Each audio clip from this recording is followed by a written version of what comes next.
Shalom Bracha. Nous sommes aujourd'hui le Yom Rishon Kavav Be'elul, Tabar Shabbatov. Nous trouvons à quelques jours de Rosh Hashanah, nous abordons la dernière ligne droite avant ce jour de jugement. Et c'est plus que je me mets le moment de se préparer sérieusement à embrasser de nouveau le projet divin, à recevoir avec ferveur Ol Malchut Shamayim, ce jour où Akadosh Baruch Hu nous demande de le prendre à nouveau comme roi, Tamlichuni Alechem, comme c'est marqué dans la Gemara. Maintenant, pour parvenir à cela, pour réussir son Rosh Hashanah, on doit se préparer. Et avoir une vision claire de ce jour, de son but, de l'enjeu de Rosh Hashanah. Si crois porte le jugement de Rosh Hashanah, qu'est-ce qui sera décidé à Rosh Hashanah?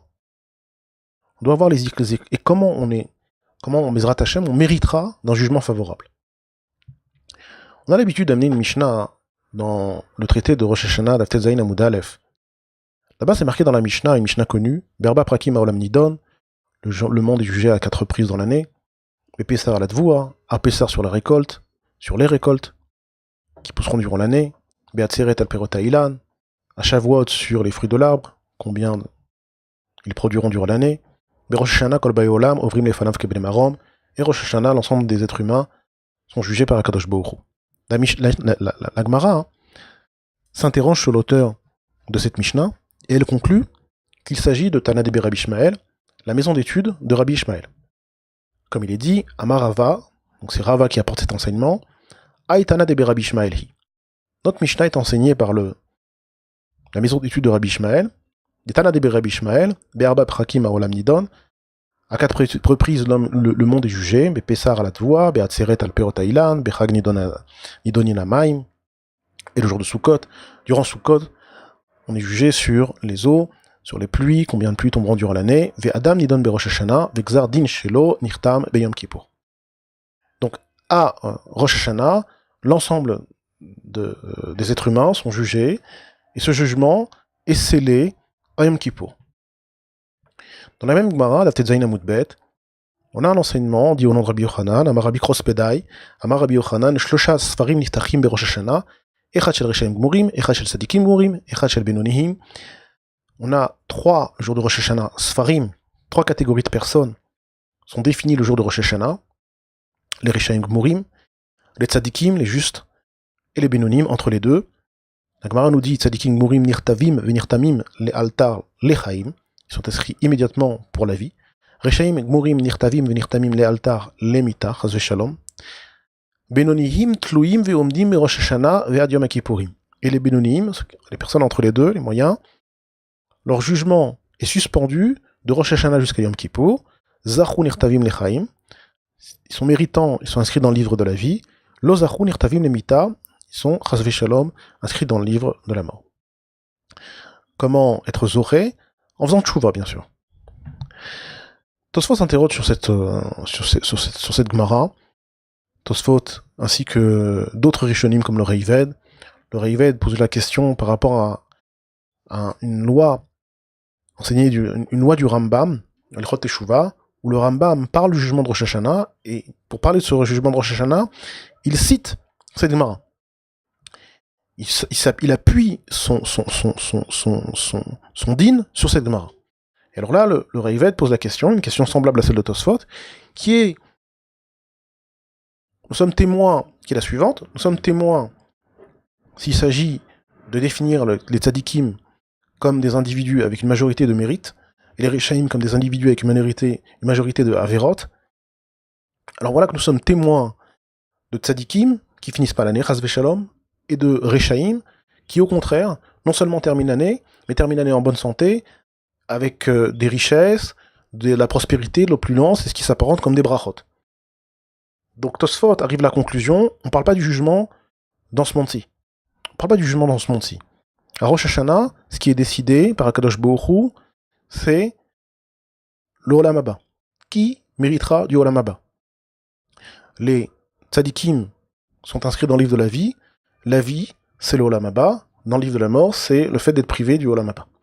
Ça, c'est ce que dit Tosfot et ce que semble un avis qui semble partager le Raavad. Le Ran et le Ramban sont en désaccord avec Tosfot. Pour eux, le jugement de Rosh Hashanah, c'est un jugement sur ce monde-ci. Le jour de Rosh Hashanah, Kadosh Baruch Hu va décider, va décréter la quantité de bien, la quantité et la qualité du bien que l'on recevront dans ce monde-ci, en termes de vie, de parnassa, d'enfants, de santé, etc. Le Rambam expose ses propos largement dans un sefer qui s'appelle le Sha'ar HaGmul. Dans le Sha'ar HaGmul, le Ramban parle longuement de cela. Et également dans sa dracha les Rosh Hashanah, sa dracha sur Rosh Hashanah, le Ramban explique que le jugement de Rosh Hashanah porte sur ce monde-ci. Et si Rabbi Yochanan parle de Chaim, il ne parle pas de Chaim, le compte des jours, mais la qualité des jours. C'est-à-dire que c'est pas simplement qu'un individu, Kadosh Baruch Hu va décider s'il va terminer l'année ou pas, mais comment il vivra durant l'année. Il est possible qu'un individu vive termine son année, et pourtant, son jugement a été un jugement de mort. Ou le contraire. Ça dépendra de quoi? De la qualité de vie qu'il aura durant cette année. Donc la qualité de vie dans ce monde-ci est décidée à Rosh Hashanah. À Rosh Hashanah, Kadosh Baruch Hu va décider la qualité de combien de parnassa on recevra, la santé, et ce genre de choses. Quoi qu'il en soit, qu'il s'agisse du Ramban, du Ran, ou du Raavad et de Tosfot, on reste avec une question a priori importante. C'est une question qui est en fait une contradiction dans les avis de la Gemara. On a d'un côté Tana de Rabbi Ishmael qui nous dit que l'ensemble de la création est jugé le jour de Rosh Hashanah. Et ce jugement est scellé à Yom Kippour. Alors que, selon Rabbi Yochanan, uniquement les Bénonim sont jugés à Rosh Hashanah et ce jugement est suspendu jusqu'à Yom Kippour. Sinon, les Tzadikim et les Rishaim, leur jugement et la décision finale de ce jugement est le jour même, le jour de Rosh Hashanah. Donc on a une contradiction entre ces deux avis. Seulement, d'un côté on a un Tana, de l'autre côté on a un Amora. Donc l'Amora doit se ranger au Tana. On ne peut pas rester avec une discussion, avec un désaccord. Il est possible, quand il s'agit de Tanaïm, quand il s'agit d'Amoraïm, dire que lui pense comme ça, ce Tana pense comme ça, un autre il n'est pas d'accord, il pense autrement, et la même chose chez les Amoraïm, on a des discussions, des désaccords, mais là c'est un peu compliqué d'expliquer les choses de cette façon, puisqu'on a, encore une fois, un Tana, et de l'autre côté, un Amora. Donc comment comprendre cette marloquette? Cette marloquette a priori, qui ne peut pas en être une, mais comment comprendre cette divergence entre ces deux passages? De quoi on parle exactement? Le Gaon de Vilna, dans Biur Agra, il parle d'une halakha intéressante, une habitude, un minag, plus qu'une halakha, c'est le minag de dire les Shana Itkatev. Le Rama dit que le jour de Rosh Hashanah, le Rama Or Chaim Siman Tavkuf Pebet, le Rama là-bas explique, le Rav Moshe Isserles, il explique que l'habitude est de se souhaiter Shana Tova et de se souhaiter d'être inscrit pour une bonne année. Et le Gaon de Vilna précise qu'il ne faut pas il ne faut pas ajouter les Itratem. Pourquoi? Parce que le jour de Rosh Hashanah, le jugement n'est pas scellé. Il sera scellé à Yom Kippour. Ah mais voilà que on a dans l'enseignement de Rabbi Krospeda au nom de Rabbi Yochanan un jugement qui pour les tzadikim mourim est scellé le jour de Rosh Hashanah. Donc les kafsrout, par rapport à notre prochain, vis-à-vis de notre prochain, on pourrait lui dire, on peut lui souhaiter les Shanatovat Titkatev et Titratem, en supposant qu'il est tzaddik, et qu'il sera jugé favorablement en tant que tzaddik et inscrit immédiatement dans le livre de la vie. Le Gaon de Vilna n'a pas l'air de penser comme ça. Le Gaon de Vilna ne pense pas comme ça. Pourquoi? Parce que le Gaon de Vilna nous dit que le jour de Rosh Hashanah, c'est un jour où, pour l'ensemble de l'humanité, ce jugement est de Rosh Hashanah est scellé à Yom Kippour, Et ce dont parle Rabbi Yochanan, c'est un jugement, les Olam Haba. C'est un jugement pour les Olam Haba. Donc on a l'impression, dans ce que nous dit le Gaon de Vilna, d'avoir deux types de jugements. Un jugement, les Olam Hazé, comme le Ramban et le Ran. Et ce jugement, il est que tout le monde, il est scellé pour l'ensemble de l'humanité le jour de Yom Kippour. Et un jugement, les Olam Haba, qui lui va dépendre de chacun. Certains seront jugés, comme les Tzadikim et les Rechaim, à Rosh Hashanah, et le jugement sera scellé à Rosh Hashanah. Et d'autres, les Benoniim, seront jugés à Rosh Hashanah, et leur jugement sera scellé à Yom Kippour. Mais on a comme ça deux jugements. C'est ce qui ressort des paroles c'est ce qui ressort en tout cas de l'enseignement du Gaon de Vilna. Le Sifte Chaim explique cet enseignement du Gaon de Vilna de façon extraordinaire. Il nous dit, ces deux jugements ont lieu le jour de Rosh Hashanah. Maintenant, qu'est-ce que ça veut dire le jour de Rosh Hashanah, d'être jugé pour le Olam Haba? Le Ran et le Ramban posent une question forte sur Tosfot.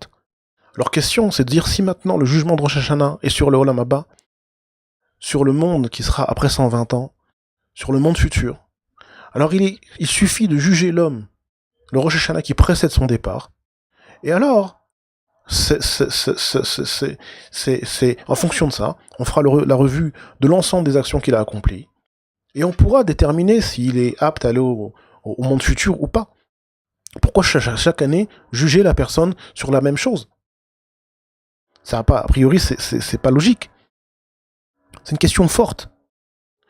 Le Sifte Chaim explique que il ne s'agit pas simplement de définir si cette personne va aller au monde, concrètement ira au monde futur, mais de savoir est-ce qu'elle est ben olam haba, est-ce qu'elle appartient au monde futur, est-ce qu'elle appartient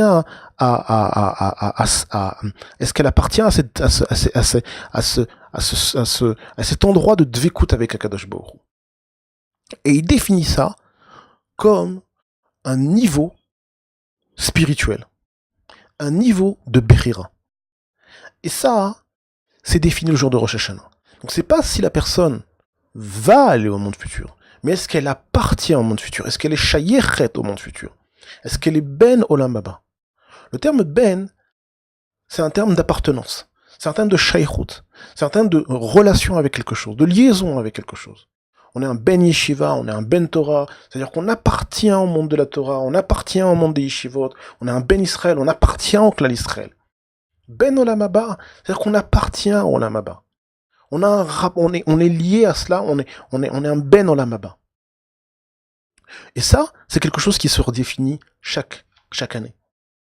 Chaque année, l'homme se positionne, chacun d'entre nous se positionne et se définit et se redéfinit sa place dans le système établi par Akadosh Baruch Hu. Est-ce qu'il est ben olam haba ou pas? À côté de ça, il y a le jugement sur le olam hazé. Il y a un jugement de savoir combien on recevra d'Akadosh Baruch Hu, quelle est la siyata d'ishmaya dont on bénéficiera pour l'année à venir. Ces deux jugements s'établissent et s'effectuent le jour de Rosh Hashanah. Maintenant, comment on est méritant de cela? Comment on est méritant d'être ben olam haba, d'être inscrit tout de suite dans le livre de la vie? On a une Gemara extraordinaire. Cette Gemara,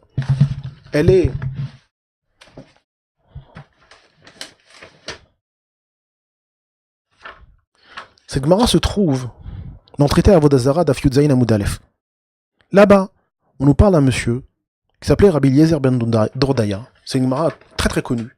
Rabbi Eliezer ben Dordaya, qui était un monsieur un peu particulier, c'était un monsieur qui était en proie à une passion très très forte. Il avait comme ça un faible pour la gente féminine, au point qu'il était prêt à dépenser des fortunes pour assouvir ses bas instincts. Et une fois, il a cédé à ses passions, et il a parcouru des distances et des mers, etc., jusqu'à ce qu'il puisse se satisfaire satisfaire ses désirs avec une femme qu'il a payée pour cela. Et, et alors, au terme de cette transaction, elle lui a signifié qu'il était perdu. Elle lui a dit qu'il était perdu. D'accord, la Gemara nous dit, elle lui a dit, tu ne reviendras plus jamais, tu pourras plus faire tchouva, t'as perdu ton olam haba, à Kol. Tout. Il était pris de désespoir et il a commencé à pleurer et à demander à l'ensemble de la création, à demander aux montagnes, à l'ensemble de la création de prier pour lui. Et à chaque fois qu'il s'est adressé à un des éléments de la création, alors certains expliquent que il a pensé, il a eu ce raisonnement, d'autres que le sar, la force spirituelle, Mémouné, chargée de ces éléments, lui a répondu, de chacun de ces éléments lui a répondu, avant de nous demander de prier sur toi, prie-toi pour nous. Car tout dépend de toi. Autrement dit, que c'est lui, et que c'est uniquement de lui dont dépend sa Yeshua. Uniquement de lui. Uniquement de sa volonté, de sa sheifa, de ses ambitions, dont dépend son salut. Au terme de cela, Eliezer ben Dourdaya a compris le message, et il a fait tchouva. Une tchouva extraordinaire, qui lui a valu le titre, non seulement de mériter le Olam Haba, mais le titre de rabbi, de maître. Il a livré aux générations un enseignement sur la voie de la tchouva. La voie de la tchouva qui est tout d'abord de chercher les causes de la faute et d'arriver à la conclusion et d'accepter cette conclusion que tout dépend de nous et uniquement de nous. Rosh Hashanah, l'enjeu de Rosh Hashanah, comme on l'a dit, il y a un double jugement. Il y a un positionnement de l'individu de savoir est-ce qu'il est shayach au olam haba, est-ce qu'il appartient au olam haba. Et directement lié à cela, vient se greffer un autre jugement concernant la siyata d'Ishmaïa dont nous bénéficierons Bezrat Hashem tout au long de l'année, en termes de parnassa, de briout, etc., etc. Et pour pouvoir mériter ça, ça dépend que d'une chose, que de nous-mêmes. Lorsqu'on arrive à Rosh Hashanah, le jour de Rosh Hashanah, qu'est-ce qu'on veut être? Comment se définit ce jour de Rosh Hashanah? Ce jour de Rosh Hashanah, c'est le jour où Akadosh Baruch Hu a créé l'homme. Donc, ça implique deux choses. Ça implique d'une part que c'est ce jour où l'homme va accepter la royauté d'Hachem et il va se définir comme participant volontairement et activement dans le projet divin. Mais il y a autre chose. C'est qu'il se définit comme étant prêt à renouveler cette alliance avec Akadosh Baruch Hu, à recevoir ce shefa rouhani que lui offre Hachem le jour de Rosh Hashanah. Le jour de Rosh Hashanah, on doit se dire, mais qu'est-ce que je veux devenir? Quelle place je veux avoir dans le projet divin? C'est ça. Quelle place je veux avoir dans le projet divin? Ce qui est important, c'est pas combien d'argent j'aurai, combien de santé et qu'est-ce. Non. À Rosh Hashanah, il y a, pour ainsi dire, aucune demande personnelle. Même le pardon, la tchouva, le vidouille, est éloigné de Rosh Hashanah. Parce que le jour de Rosh Hashanah, ce qui est important, ce qui est déterminant, c'est comment on se place dans le projet divin. Comment on embrasse le projet divin. Comment on prend sur nous le joug d'Akadosh Baruch Hu, Ol Malchut Shamayim. Comment on pense propager la gloire d'Hachem dans ce monde. Ça, c'est Rosh Hashanah. Ce qui nous préoccupe le jour de Rosh Hashanah, c'est Malchut Shamayim.